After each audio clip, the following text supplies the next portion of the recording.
Okay, so this training video today is going to be over a dog that resource guards. This video is going to be on food and what to do to get your dog through this.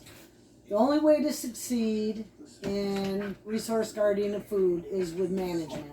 If you know your dog has that issue, then make sure when you don't have time to monitor whatever that your dog is either in the crate being fed or the kids are put up, because the whole success to this is management.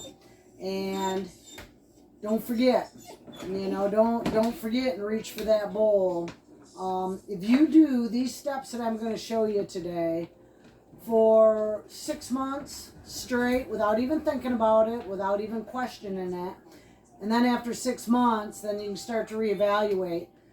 Your dog should be over the resource guarding of food by far. But it's something that you always have to watch for. We're going to use Cooper today. He's one of my rescues, and one of the reasons I got him was he had a bad resource guarding issue. His issue wasn't so much over his food, but more for toys and stuff, which will be the next video. And but if he steals something out of the garbage, then it's there. He's pretty much over it. I've had him for probably 9-10 months now, and he doesn't really have any signs of resource guarding. But if he grabs something new, I won't grab it, because even though he's over, everything that we've worked on, you never know when one thing's going to spark that in him again. So, like I say, you can get through resource guarding, but you always have to be aware and to make sure you just don't, make mistakes in trying to grab something from them. Like I say, I can take stuff out of Cooper's mouth now that he's over it, but I don't go up to him fast and kind of like scary. When I do it, I'm calm, and I just ask him to give it to me. His food, I don't mess with my dogs when they're eating.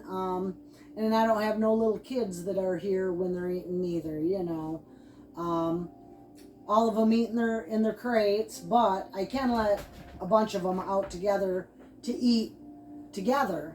Cooper, I can't do that with food yet, but it's not so much because of the food, or with other dogs. It's not so much because of the food, it's because of the other dog. He gets along with the dogs in the crate, but when I let him out, he gets overstimulated. So we got some issues still we're working on him with, but he improves constantly all the time. He's a very smart boy, and he's a good boy.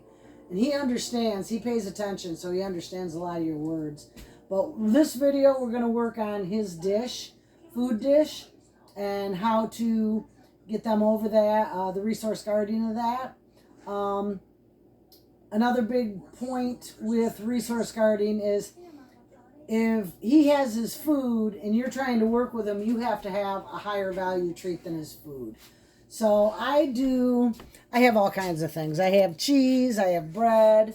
I go to the corner store and I get these little, what are they, salami style sausages. They're 99 cents. These stink and they're bad for you, so dogs just love them to pieces. I don't give them a ton, but if there's something that's really high value to them that I can't get them off of, this is usually my go-to. Toys, stuff like that, I can usually use their food, but when they're eating food, the value of the treat has to be higher than the value of the food. So I'm going to let Cooper out, we're going to let him eat, and I'm going to show you how I work with resource guarding the food.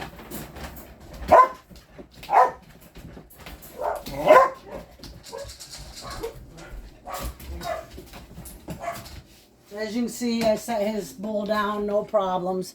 Now with him, like I say, his issue wasn't resource guarding the food, but I'm going to show you what you do.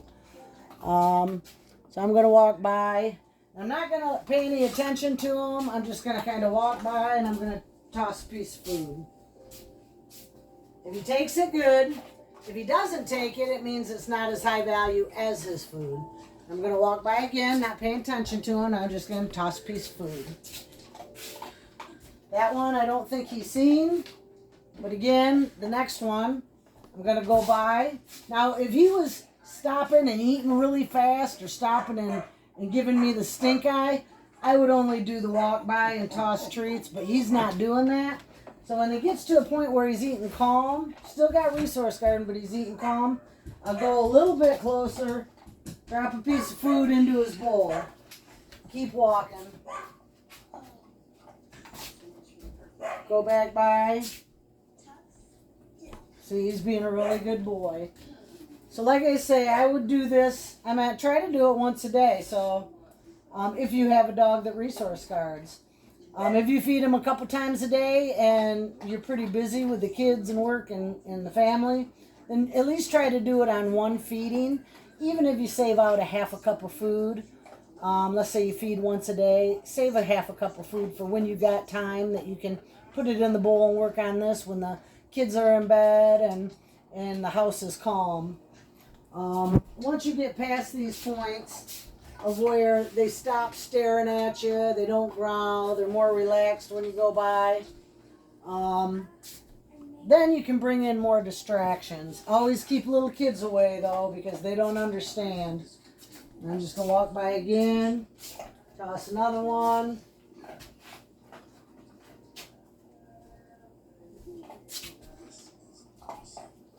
I fed him too much. I was trying not to do too much because I got one more thing I want to work with you guys here. I don't know if he'll let... Oh, you know what? He'll let me take his food. Now, I don't recommend doing this. When you feed them, let them finish their dinner and let them finish it in peace, you know. If you were scared that somebody was going to take your food away and you wouldn't eat, you'd guard your food too. And that's caused by people messing with their food when they're eating. Let them eat in peace. And but I get it too. You don't want somebody to accidentally walk up to them and turn around and bite them. But that's why we work on this. They also got to have trust in you that you're not trying to, take their food away. So I'm gonna, since I want to move on to another one, I don't want to wait for him to finish his dinner. Now he's got quite a bit left. I'm going to show you how to pull him off of it. And this is after they've relaxed. I mean, if you got a dog that resource guards bad, then you can't do this right away. You can do this about after a couple weeks of working with them every day. And it usually works. Now, see, that's the highest value treat. That's the sausage. What I'm going to do is I'm going to toss it over there. Hey, that's good, huh? And while he's eating it, I get him, see how I'm getting him further away from the dish? Here. And one out there. He's 5 feet from me. I picked up his dish. Now, you see he didn't care for that. So what I'm going to do is, because I took his food and he didn't care for that, I'm going to give him a couple more treats. Good boy, Cooper. You got to sit down. You got to sit down. Good boy. Good boy. Come here. Sit. And that kind of gets him over the thought of me just picking his food up, because I am going to give it back to him when we're done. So another thing, he was really bad at grabbing stuff out of the garbage. There's a little bit of food in it. So I'm going to set it over here because I bet he'll get up there and take it. Nope, he sees I got the sausage. He'd rather have the sausage. That's higher value.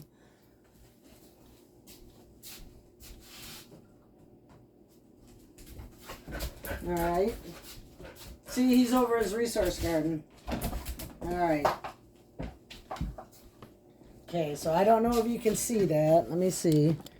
So he's down here with his little box. Now, he's into that more than he is with the food because it's something different. Cooper. So I'm going to, this is cheese. And as you can see, that's not pulling him away from it. But I'm going to use the same concept. In the beginning, if it's rough, you just walk by. This isn't working. So after I throw a couple pieces, he don't get it. Oh, now he's done with it. The same concept. When he's sitting there picking on that, you're tossing food. But you need a higher value food than what that is. So even though he doesn't resource guard anymore, I'm still not going to pick that up with him sitting there just because. I don't want to spark any type of, reoccurrence over trying to guard that little thing, so I'm just going to take a treat. Hey, easy. I'm going to toss it out there. Good boy. Make sure we got this in the frame. Yep. Then I'm going to toss it out again. When he's far enough away, I'm going to pick it up. Like I say, if you got to throw 3 or 4 or 5 treats to get them 5 feet away from you, you do that. And once they hit that last treat is when you want to bend over, pick it up calmly. Don't bend over real quick because then it becomes a game. Just bend over quickly, or I meant calmly. Pick it up off the floor. And if he gives you a dirty look, just toss him a couple more treats. The thing is if you flood your dogs with lots of treats, even if it's part of their food, you know, because these guys, every time they go in their crates, they get a treat, but it's usually a couple kibbles of their food. But if you're constantly giving them treats and tossing them, you know, their own food as treats, then you usually don't have issues with resource guarding because they don't get hungry because you're always tossing them stuff, you know, and they trust you that you're not going to take their food away and they'll never see it again. So that's pretty much how we work on that. Yeah, I'll show you one other quick thing I got with him. He's got some mats on the side of his neck because, calm down, because when I fill the water bucket outside, he stands next to it when it's, you know, it's going into the bucket and his hair gets wet and it mats. Well, he doesn't like scissors either, but what we've been doing is we've been working on it. Just slowly, no biggie. The mats, they're not tight up against his skin. He'll let me play with them, but boy, when I break the scissors out, it's a completely different story. Come here, sit. Where are them? Scissors? Easy. So, see how he's just kind of chewing on it? And I let him hear the scissors behind his ear. Good boy, there you go. You almost got it. And I just play with the mats. Good boy. And then I give it to him. Yeah, just kind of getting him used to the scissors. Once in a while, he'll let me get a mat. Good boy. Good boy.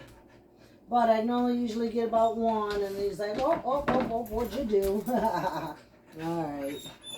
So it's just a matter of getting him used to the sound. Careful, if they jump up, make you stab yourself or something, but, you know, it's just fear he has, the scissors, so we just work slowly on getting him used to them.